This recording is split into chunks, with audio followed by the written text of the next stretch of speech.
Fraud comes in different formats or approaches. Some are indirect, some are direct, but in this case, it's interesting. Trevor Robert Milton was a trusted founder and entrepreneur until he did something that would cost him his reputation. He committed fraud. You see, Trevor Robert Milton is a businessman and also the founder, former executive chairman, and CEO of Nikola Corporation, a motor company. Under his management, Nikola's company grew to be worth millions of dollars. But what investors didn't know is that behind their backs, there was a dark scam cooking, a scam that would consume their investments, a scam that would make Trevor Robert Milton a billionaire. This video will walk you through the whole story of how Trevor Robert Milton pulled off this scam.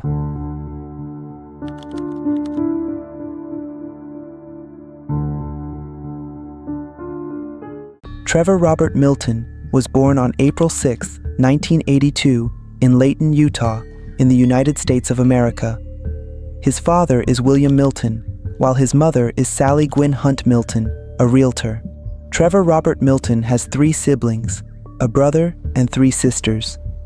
His family moved to Las Vegas when he was a toddler and later relocated to Kanab, Utah when he was 8. But tragedy struck because at age 15, he lost his mother to cancer. Trevor Robert Milton was devastated. In fact, the loss of his mother demoralized his life's ambition. However, because of his family's solid religious background, Trevor Robert Milton carried on with faith and vowed to make his mother proud. After graduating high school, he traveled to Brazil, where he partook in church service, humanitarian aid, and community service. He also learned to speak Portuguese, but unfortunately, his stay in Brazil was cut short because of health issues. After 18 months, he returned to America. He later enrolled at Utah Valley University, but dropped out after 1 semester and then moved to the city of St. George.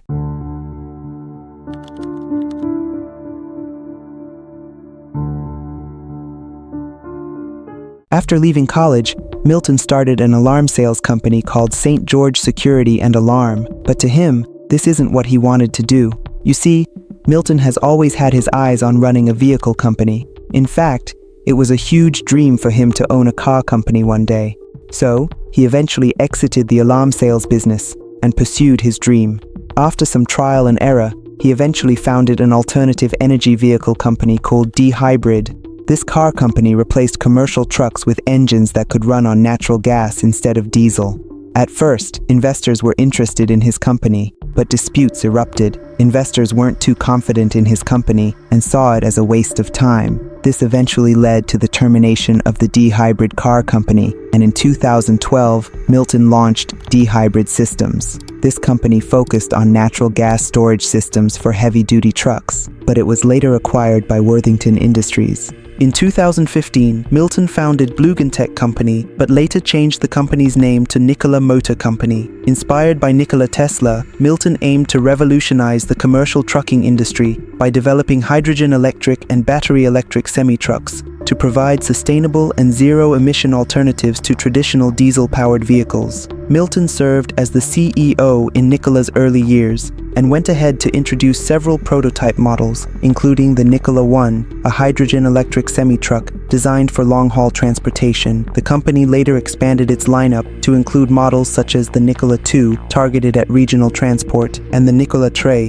which was developed in collaboration with European partner Iveco to cater to the European market. In addition to vehicle development, Milton led a plan to establish a nationwide network of hydrogen fueling stations in collaboration with Nel Hydrogen. Investors saw huge potential in the Nikola car company, and at that time, investors who had invested heavily in Tesla feared that the company might go bankrupt. So, investors were looking for the next Tesla, and the Nikola car company was a perfect choice. In 2017, Milton married Chelsea Bergman, and in November 2019, the Los Angeles Times reported that Milton had bought a 2,000-acre Utah ranch with a 16,800 square foot riverside mansion for $32.5 million. The purchase price set a new record for a home in the state. Now here's where things start to get truly wild. By 2019, Nikola was growing fast. They even bought a huge 389-acre site in Coolidge, Arizona, planning to build a massive factory.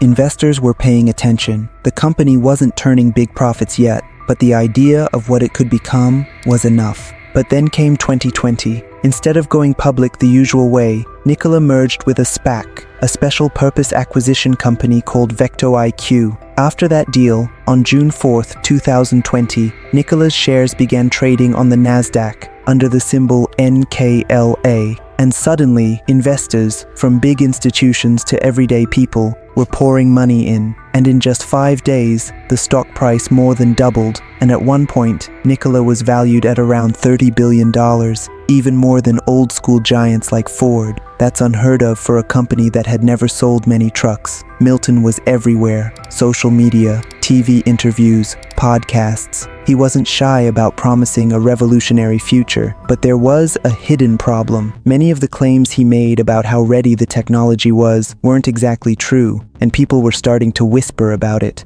On September 10, 2020, a short-selling firm called Hindenburg Research dropped a bombshell report accusing Nikola and Milton of fraud. They said Nikola's technology wasn't real yet and that some demonstrations were staged. In fact, one famous promotional video showed a Nikola truck appearing to drive under its own power, but it was actually just rolling down a hill. That one image shook the company and questioned its reputation.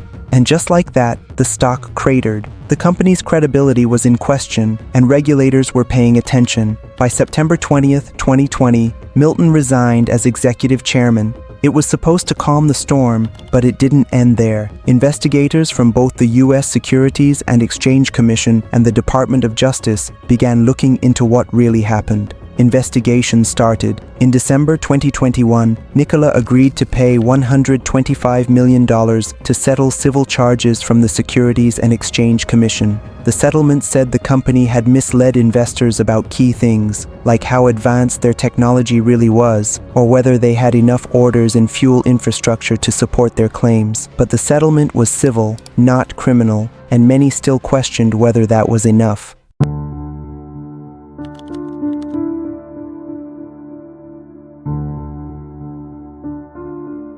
In July 2021, a federal grand jury indicted Milton on charges including securities fraud and wire fraud. For investors, this wasn't just about a company that failed, it was about whether Milton knowingly misled the public to inflate the stock price. Milton pleaded not guilty to the charges and was freed on $100 million bail. In June 2022, Milton was charged with an additional wire fraud count. In October 2022, he was found guilty on 1 count of securities fraud and 2 counts of wire fraud. Then came December 18, 2023. A federal judge sentenced Trevor Milton to 4 years in prison for defrauding investors. He also faced fines and hefty restitution amounts. The prosecutors said this was a warning to all founders. You can't lie to your investors and get away with it. In his court case, Milton was represented by 2 lawyers with close connections to Donald Trump, Mark Mukasey and Brad Bondi, who happens to be the brother of Pam Bondi, who became the U.S. Attorney General in the second Trump administration. Meanwhile, even after Milton was out of the picture, the Nikola Car Company struggled. The company did deliver a small number of trucks in the years after going public, but production was slow, sales were limited, and financial losses piled up. By February 19, 2025, Nikola filed for Chapter 11 bankruptcy protection. They said their cash was nearly gone, their stock had collapsed, and they needed to restructure and possibly sell the business to survive. And just when you thought this story couldn't get any stranger, came the next twist. On March 27, 2025, U.S. President Donald Trump issued a full and unconditional pardon to Trevor Milton for his conviction. In a social media post, Milton said he had spoken with the president directly and called it a major turning point in his life. What's up, guys? Oh my gosh. I just got a call from the President of the United States on my phone, and he signed my full and unconditional pardon of innocence. I am free. The prosecutors can no longer hurt me. They can't destroy my family. They can't rip everything away from me. They can't ruin my life. What was your reason for pardoning Trevor Milton? highly recommended by many people that was taken advantage of.